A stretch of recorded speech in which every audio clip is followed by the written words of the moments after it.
Dahshat. Ra'no Yarasheva ommadan kechirim so'radi. Kelin xizmati haqidagi gapi uchun baloga qoldi. Hurmatli kuzatuvchilar, bugungi dasturimizda tarmoqlarni larzaga solgan va har bir o'zbek oilasida qizg'in muhokama qilinayotgan eng shov-shuvli mavzuni tahlil qilamiz. O'zbekistonda xizmat ko'rsatgan artist Ra'no Yarasheva o'zining intervyusida kelinlarning vazifasi haqida gapirib, kelin xizmat qilishi kerak degan fikri uchun ijtimoiy tarmoqlarda keskin tanqidlar ostida qoldi va oxir-oqibat ommaga chiqib kechirim so'rashga majbur bo'ldi. Ushbu shok va tezkor videoda quyidagilarni ko'rib chiqamiz. Janjal qanday boshlandi? Aktrisa aslida nima degan edi va nega bu so'zlar yosh kelinlar va kuzatuvchilarning qattiq g'azabini keltirdi? Ommaviy uzr, Ra'no Yarashevaning kechirim so'rab chiqqan video murojaatida qanday haqiqatlar yashirin? U o'z so'zlaridan chindan ham pushaymonmi yoki bu shunchaki vaziyatni yumshatishmi? Jamiyatning munosabati, qaynona va kelin munosabatlarida kim haq? Zamonaviy kelinlar bugungi kun talablariga qanday qaramoqda? Barcha savollarga javob topish va aktrisaning kechirim so'ragan videosini to'liq ko'rish uchun dasturimizni o'tkazib yubormay, oxirigacha diqqat bilan tomosha qiling. Kanalimizga obuna bo'lishni unutmang.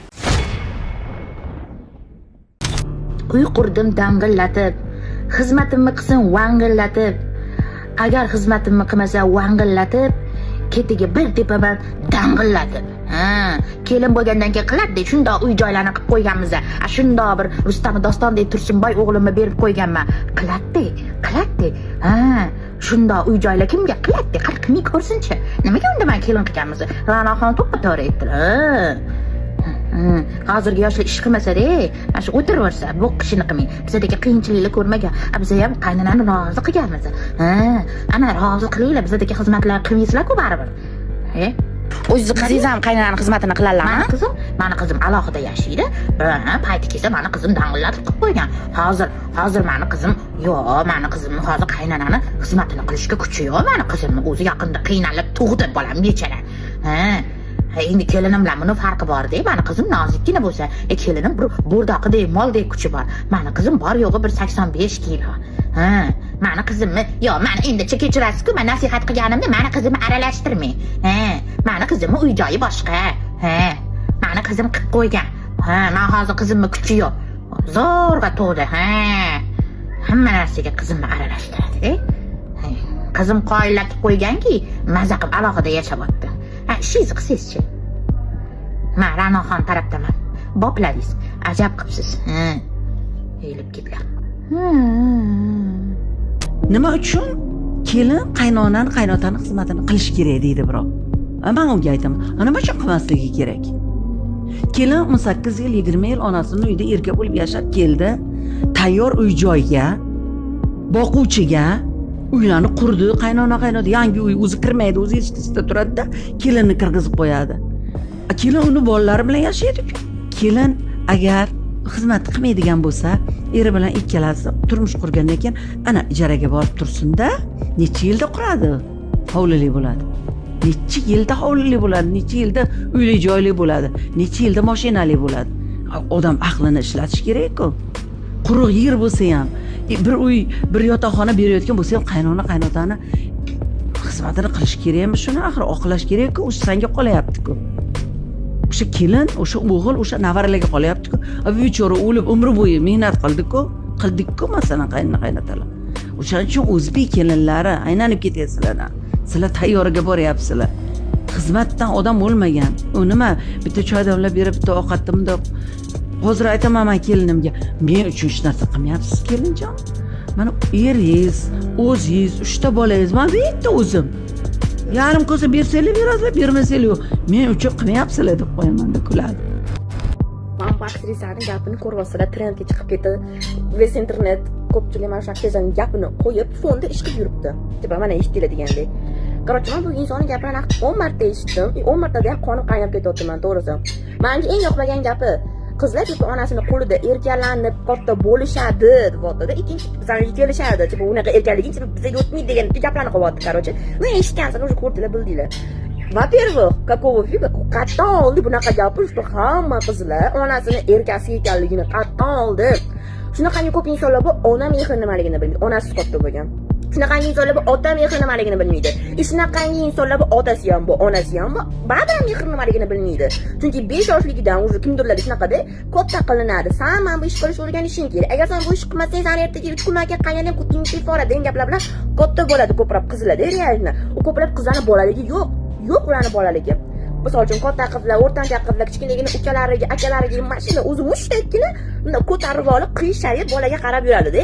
Qatta ko'rgansizlar, balki realni bordir biron bitta yarimta onasini, otasini, erkasi. Buni unaqalar kam unaqalar. Unaqalar sizga uchramasa ham kerak, stopidov. Realni bizlarning O'zbekistonda onasini, otasini erkak qizi bo'lgan qizlar почти yo'q, bor, lekin kam. Mana bu xotin gapiryapti, "Sani omeni opini erkatoy bo'lib kelgansan, hamma erkakligini ular ko'targansan, qarchi sen bu yoqqa kelyapsan, senda unaqa narsa bo'lmaydi" degan gap gapiryapti-da. Короче, bu bo'lmagan narsa. Sal mamut ishlatsa bo'larmidi? Nimamish tayyorga ayyor bo'lib kelarmish. Nimamish o'g'il o'stirib qo'ygan, bir narsa qilib qo'ygan. Voy qarang-ya. Bitta o'g'il o'stirib qo'yganlar qiynalgan, bittasilarni ko'tinglar og'rib, o'sha o'g'ilni tuqqansalar, bittasilarni ko'tinglar oltin ko't. Realda, sen kalani ishlatdinglar. Qiz bolani ham tug'ish, o'g'il bolani tug'ish bilan bitta narsa.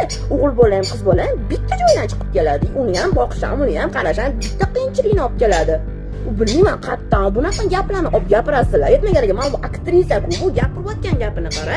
Sen bunda o'ylamaydi ham bor, kimgadir tegib ketadi. Qattiq noto'g'ri bo'lib ketadi bu gap. Deyish yo'q. Men aktrisaman, men taniqliman, men talonchi pismadonchiman. Vot, meni gapim haq degan narsa-da.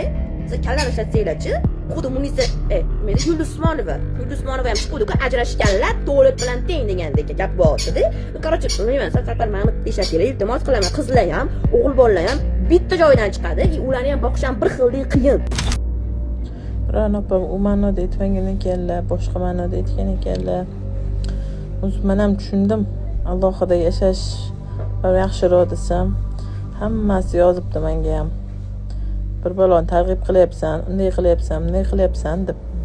Ra'no opaning gaplariga yana bitta isbot, meni ham noto'g'ri tushunishgan. Lekin baribir men o'z fikrimda qolaman. Tashab ketmanglar. O'zingizga majbur qilishsa iloji yo'q, baribir ketasizlar. Tashab ketsanglar ham baribir aybdor bo'lasizlar. Aybdor bo'lsanglar ham hayot davom etadi. Самое главное, eringlar bilan yaxshi bo'lsanglar bo'ldi. Bu meni hayotim emas, если что menga ulab olmanglar. Men bu intervyuda o'zimga to'g'ri yo'ldaligimni yana ham bir bor tushunib yetdim. Hech qaysi kelin yomon kelin bo'laman demaydi. Hech qaysi kelin o'zidan o'zi alohida chiqib ketmaydi. Yo majbur qilishadi yoki uyli joyli qilib chiqarishadi. Lekin bitta narsa, hech qaysi qiz yomon kelin bo'laman deb hech qachon niyat qilmaydi.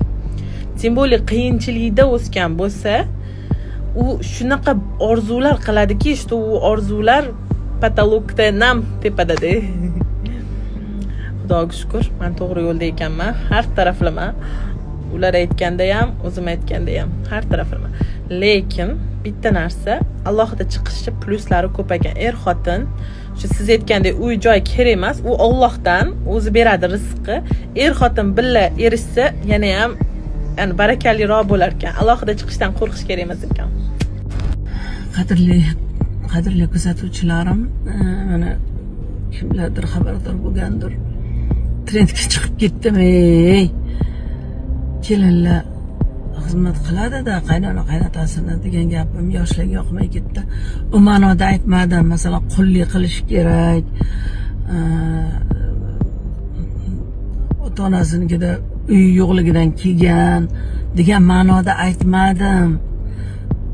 Baxtli yashash uchun sharoit yaratib bergan ota-onani shu bir piyola choy, bir choyni choy, bir kosa ovqat bilan siylasa bo'ladi-ku degan ma'noda aytuvdim-da. Unaqa chuqurlashishni o'ylamagan ekanman. Qizlarimiz, asal qizlarimiz, bar bilmasam edi o'zbek ota-onalar borganingda ish qilib. Ra'no Yarashevani intervyulariga qaynona va kelin obrazida fikrlarimiz. Nima uchun kelin qaynonani qaynotani xizmatini qilish kerak deydi birov. Man kelinlarni shu o'ylayman, o'zimda ham shunaqasi bo'lgan. Kelin ekilgan navda bo'ladi, yangi novda bo'ladi. Uni qanaqa parvarish qilsa, xuddi shunaqa u o'sadi. Qaynona bo'lsam, meni fikrim, kelinga 1 yilcha deyish kerak emas. U o'sha oilani muhitiga o'rganib olishi kerak. Kelin 18 yil, 20 yil onasining uyida erkak bo'lib yashab keldi. Tayyor uy-joyga Bu yerda aytilingan 18 yil ota-onasinikida erkak bo'lib yashagan, endi xizmatkor bo'lish kerak deganimi? 8 yil onasinikida erkak bo'lib yashagan bo'lsa, ya'ni hayotining keyingi qismida ham kelin bo'lib, erkak bo'lib yashashga haqqi bor kelinlarning. o'z eskisida turadi-da, kelinni kirgizib qo'yadi. Kelin uni bolalari bilan yashaydi-ku. Bu yerda aytyaptilar, yangi solingan uylarga kelin bolalari bilan kelib maza qilib yashaydi. U bolalar sizlarning ham bolalaringiz emasmi? Gap bor-u, danagidan ham mag'iz ashiradi. Eng zo'r uyda nevaralar yashashga haqqi bor. Eri bilan ikkalasi turmush qurgandan keyin ana ijaraga borib tursin-da, necha yilda quradi? Hovlili bo'ladi. Hozir mamining sinuvchi bolalar ko'payib ketgan-ku. Mayli, naborot ijaraga chiqarib yuborishsin. Yigitlar tezroq oyoqqa turib ketadi. Ota-onasining puliga yashayapti ko'pchiligi. Yigit kishi uylangunga qadar uy-joyini hammasini qilib olsin. Ota-onasini ham boqishga qurbi yetgandagina uylansin. Agar qurbi yetmasa, unda shoshmasin, uylanmay tursin. Bechora o'lib umri bo'yi mehnat qildik-ku, masalan, qaynona-qaynotalar. Umr bo'yi yig'ib mehnat qilganimiz uchun kelin bizga xizmat qilish kerak deb o'ylash kerak emas. Naborot samimiy chin dildan kelin mehnat qiladi. Agar siz kelinni Alloh rizosi uchun yaxshi ko'rib, uy-joyingizni berib, mehr ko'rsatsangiz, o'sha kelin ham sizga Alloh rizosi uchun yaxshi ko'rib, mehr beradi va qariganingizda hech qachon sizni xohlamaydi. Agar siz ko'chada ishlaydigan kelin bo'lsangiz, qaynoningizni ko'nglini olish uchun merosdan tayyor mahsulotlarni xarid qiling. Siz keliningizga yengillik yaratmoqchi bo'lsangiz, bemalol merosdan polfabrikatlarni zakaz berishingiz mumkin.